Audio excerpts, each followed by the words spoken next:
What's going on, everybody? My name is Chris. My name is Trey. We are the Console Freaks. Welcome to our Watchdogs playthrough. Episode number 20-something. 23. 23. In our last part, we spent the entire part looking for some dude named Raymond Kenny. Apparently, he's important. Super Hopefully, it'll be hackers. more. Hopefully, it'll be important for longer than one episode, and we'll hear his name more than once. Hopefully, he's a Hopefully, recurring this character. is. I'm swinging a big bat here, but. Anyways, There's a big case so, of Tobias syndrome. I'm not even going to call it that. I'm just going to call it Watchdog syndrome. Well, yeah, Watchdogs syndrome. Oh, losing control! Of course. Crash into the wall right out of the bat. But anyways, we're still looking for more information on him because this guy, apparently he did some really stupid crap and has basically wiped himself off the face of the earth because of it. Somehow he's done it. He has done it. Now we have to go to Pawnee, which for some reason Pawnee is a place that I was about to call him Peter. That Pierce does not like to go. Well, that was where his daughter. That was where his niece died. I guess. I'm guessing. Well, I can imagine if you attribute a certain area or locale to the death of a family member. I can imagine. Yeah. I was trying to remember why he didn't like the place. And now I know why he didn't like them. There are certain remember missions. Well, they're not really missions. They're just points where you can go to remember the past, I guess, and you just earn. It's just backstory. Yeah. And Kind of like Prototype getting those data things from sucking up certain individuals. That was the most vague thing I could ever say. But anybody who's played Prototype knows what I'm talking about.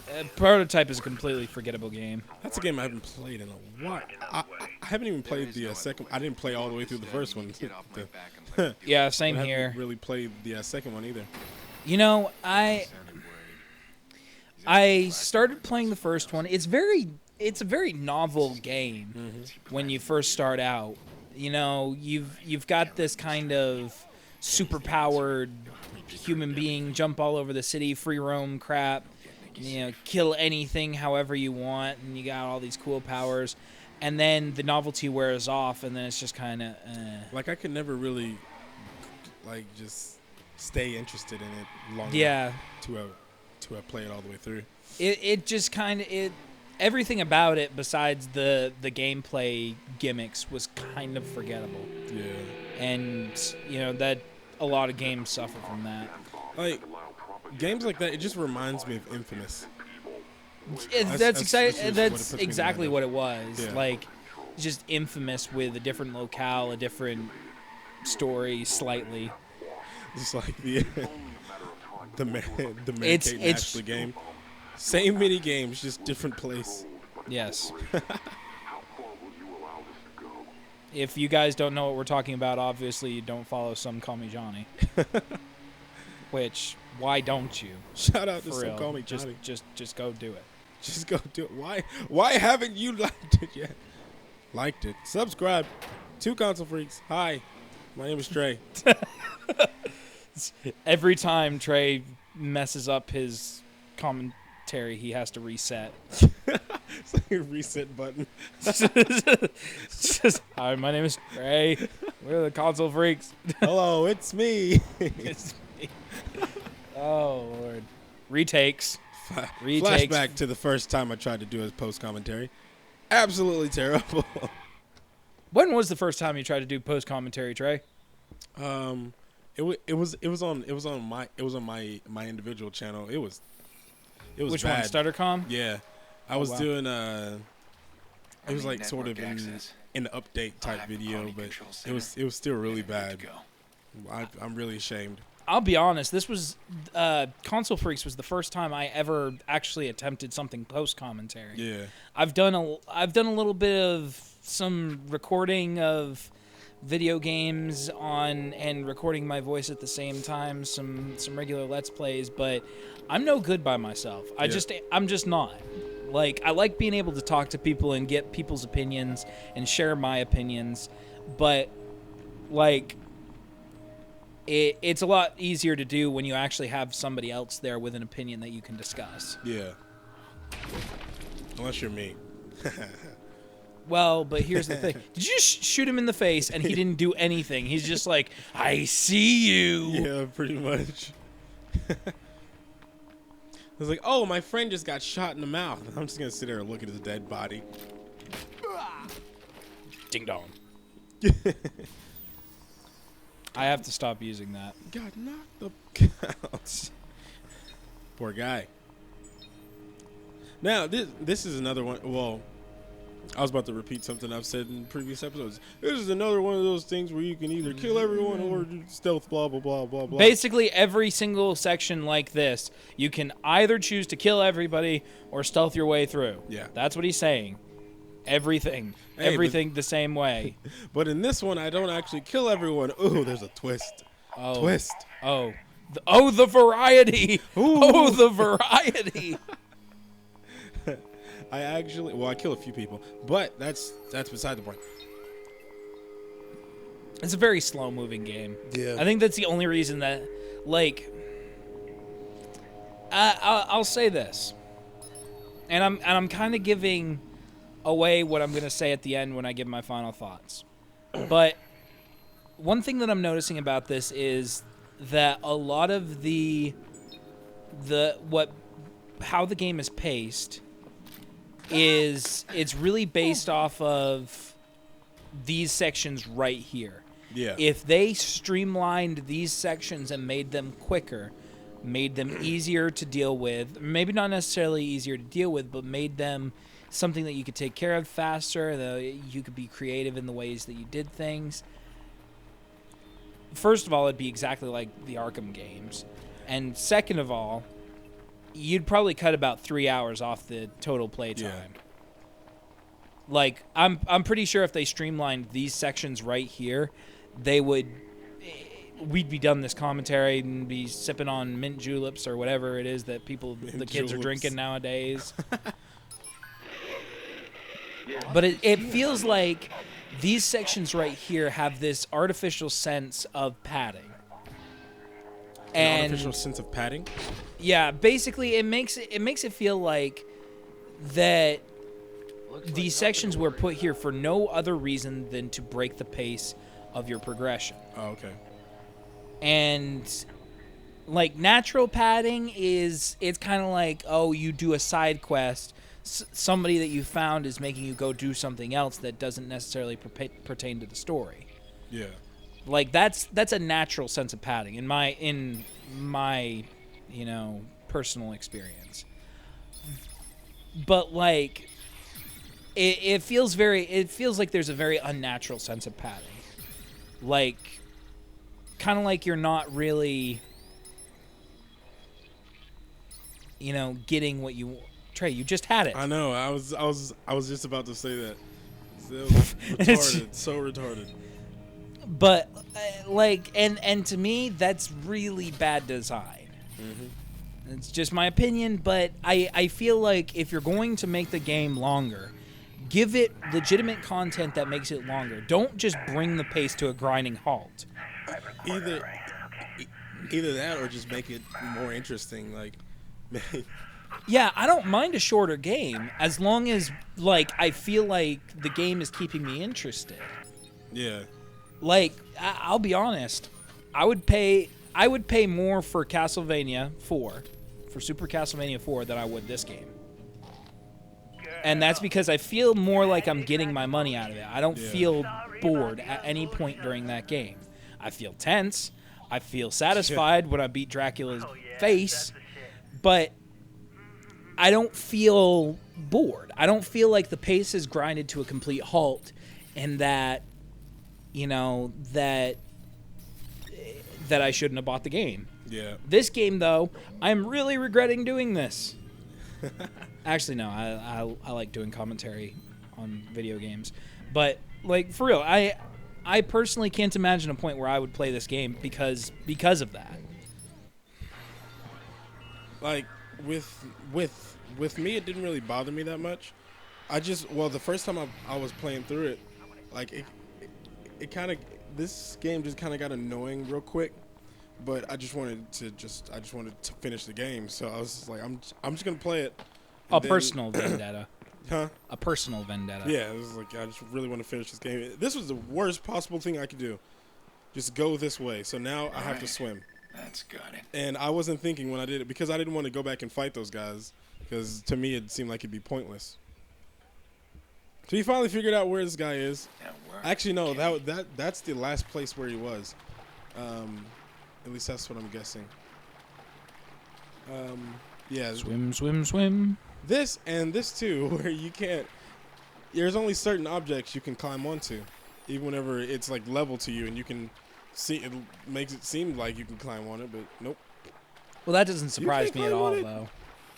Like I was saying about the other day, like sometimes it's just programmers getting lazy. They don't want to program objects correctly.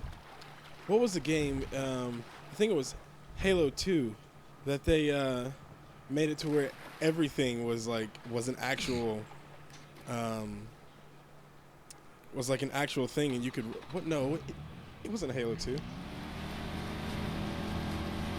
Oh my gosh, I can't remember what it is, but there was a game where even like the mountains back in the distance were actually there, and you can just go climb on them whenever you wanted. And I think so, like something like that would be pretty good for this game, but something like that would be really hard to code. It'd take a lot of time, and already Ubisoft had put this game, set it back a while. I'm kind of curious on why they actually did that. Like, what did they have to fix? Don't let me slow you down. Well, you've got a large world. What's your problem? And what I've been noticing is that a lot of games are not thoroughly tested. Yeah. And it's not until production that that just what is really wrong with the game actually comes out, i.e. Sonic Boom. Yes, we're back on this, ladies and gentlemen. Sonic Boom can't get away from Chris. Sonic Boom deserves everything that I can give it. But a lot of it, comes into it just kind of boils down to it's not tested well enough. And so you get a lot of things that slip through the cracks. And with how much hype this game had in particular, I can imagine that they didn't want to make a mistake of, letting small things slip through the cracks. Because with such a big, expansive world, there's a lot of potential for things to go wrong. Yeah. They're just bound to have a few problems. Well, a lot of problems. Mm-hmm. Because there's been smaller scale games that had tons of problems based on the environment. Yeah.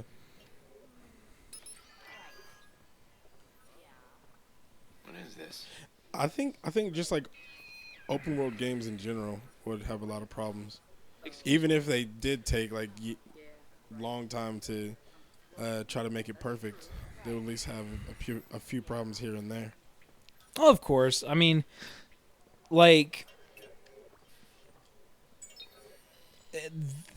there's not going to be something this expansive, that's a solid world game that's not going to have its share of problems. Everyone's getting hacked right now.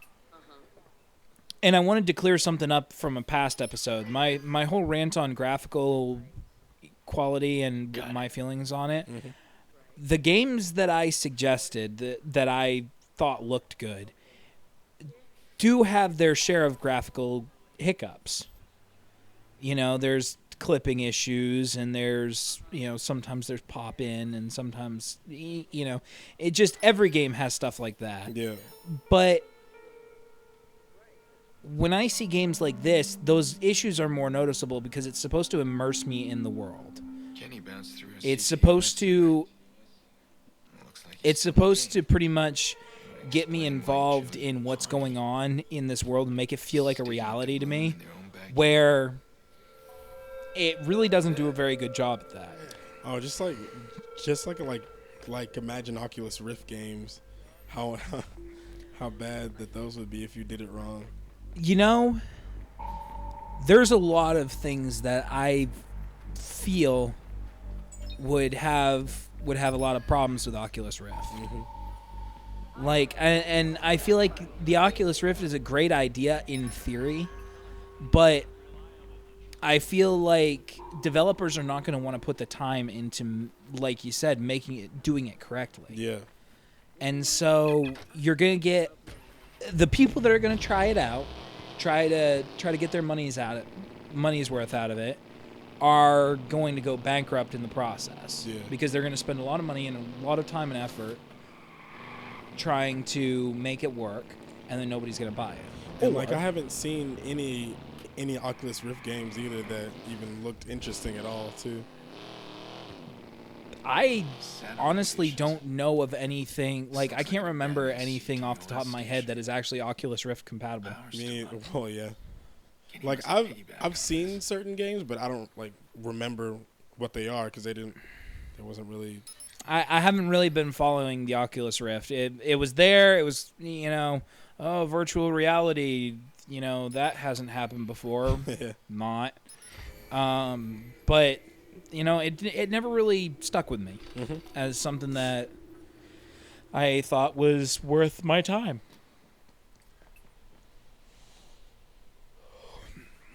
So we're breaking into the CTOS place thing because here. this was the last place that Raymond Kinney had visited before he all of a sudden just disappeared off the face of the earth. Disappeared off the face of the earth, pretty much. Yeah. And So we're in full on detective mode at this particular point in time. Yeah, pretty much. And all I have to do right now is just get all the way over there. Yeah, where I was pointing at. I will say this: if this was what detective mode was like in Arkham or in the Arkham games, I would have been much more interested in the detective sections. I would have graded it a lot higher than I do. But, that's because, like, the detective sections in the Arkham games are kind of bland sometimes. Whereas in this game, at least, you can do the camera swapping thing and, it's a little bit more puzzle-ish. Even if it does completely break the immersion of the game. At least with Arkham City, the pace is pretty much set at where it is. The only time the pace ever speeds up is when you're fighting. At least that's the way it feels to me. Anytime you're actually going through a set environment, except for the overworld or doing a mission, everything is kind of a slower pace. But it feels a little bit better. The slower pace it's compensated for. Yeah. Because I think that the game itself is a shorter game. So the slower pace doesn't feel like too much of an imposition. This one, though, it's just like, I honestly don't know how long this playthrough is in its entirety. Probably 10 hours, something like that. Yeah, whenever I was recording it, I looked at all of the raw files together, and it was like 10, 11 hours. Yeah, if you include all the stuff that you cut out, it's probably about 9, 10 hours. But there's so many times where you've just come to a complete grinding halt with your playing that. See, stuff like this too. You just vaulted over that. So mad, yeah. Did you get where you were supposed to go? Yeah. Well, I have to go through that door over there that I just looked at. But there's something down here that I wanted to get, which was that and some of these electrical parts. Now, sometimes these files will affect your story mode, but that's only with like certain ones. Like which ones? Well, they don't really affect it. They just give more detail, pretty much. So Mass Effect syndrome. Yeah, like what's happening, and sometimes I think if you collect all of them, then like a certain mission will pop up, because I know it does with the there's what's it called? There's one with the a murderer. I think it was like in the last episode or the episode before that. There was a what is it?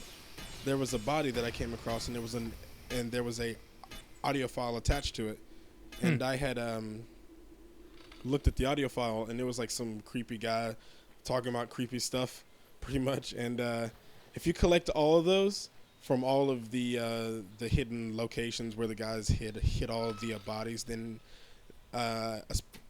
like a mission will pop up where you can find the guy and kill him. So Riddler challenges. yeah, find the murderer and kill him, pretty much. Oh my God, it is Arkham City. Yeah. That's one thing that I never really tried to do whenever I played Arkham Origins. Well, in all the games, the Riddler challenges are kind of superfluous. Yeah. It serves as a side mission in its very rawest form. You know, you go and collect the things, and then you go and solve the puzzles, and then you go and beat the crap out of the guy. Yeah. So right in now, some circumstances, you don't beat the crap out of the guy. But you go and grab the things, and then you go and solve the puzzles. Like, that's, you know, it's a side quest. That's all it is. Yep. Right now, what we're listening to is Raymond Kinney and Jedediah, which is the owner of a bar that we're going to be visiting here soon. I think what they're talking about is... So Jed is the owner of think Jedediah's bar. that, Party's #1 oh my watering gosh. hole. Maybe the only one. I hope I catch the man sober. Either Raymond Kennedy was there or he was at the bunker where they are now, and he was just testing to see if the bunker was online or not. But that's the end of this episode, guys. It is the end of the episode. It is the end. It is the episode of the end. It is the episode of the end. All right. We will see you guys in the next one.